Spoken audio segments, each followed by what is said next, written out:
আরে রোবট গাড়ি, তোকে এখানে রেখে যেতে হবে, না হলে তোকে নিয়ে গেলে স্কুলের স্যার আমাকে মারবে। মালিক কিছু হবে না, আমাকেও নিয়ে চলো না। আরে স্যার আমাকে অনেক মারবে তোকে যদি আমি স্কুলে নিয়ে যাই। একটা কাজ করি, আমি মালিকের পিছন পিছনে চলে যাই। আরে চলে আসছে আমাদের ক্লাসে সবচেয়ে বেকার ছাত্র, প্রতিদিন দেরি করে স্কুলে আসে। এই বাচ্চারা শোন, তোরা নিজেদের হোমওয়ার্ক তাড়াতাড়ি করে বের কর। হ্যাঁ স্যার, দাঁড়াও এক্ষুনি করছি। এই মনু শোন, সবার প্রথমে তুই তোর হোমওয়ার্ক বের কর তাড়াতাড়ি। আরে স্যার, আমি তো হোমওয়ার্ক ভুল করে বাড়িতে রেখে আসিস, তাহলে খাবার খাওয়া তো ভুলিস না। হোমওয়ার্ক বাড়িতে রেখে আসিস, দাঁড়া তোকে আমি এখনই মজা দেখাচ্ছি। আরে স্যার আমাকে ছেড়ে দাও, আমি সত্যি কথা বলছি। তোদের এত সাহস, তোরা আমার মালিককে মারিস, তোদের কাউকে আমি ছাড়বো না, দাঁড়া।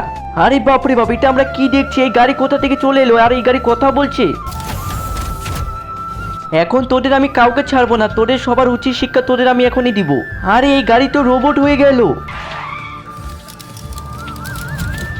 এই তুই আমার স্যারকে মারবি, দাঁড়া তোকে এখনই আমি মজা দেখাচ্ছি। আরে না, আরে এটা কি হচ্ছে? আমার পাওয়ার কাজ করছে না। আরে না, আরে না, আমার রোবট গাড়ি। স্যার তোমার তো কিছু হয়নি, তুমি তো ঠিক আছো তাই না? থ্যাংক ইউ আমার রোবট। বন্ধুরা, আমার রোবট ও রোবটের সাথে ঠিক করেছে না ভুল করেছে কমেন্ট করে দিয়ে যাও।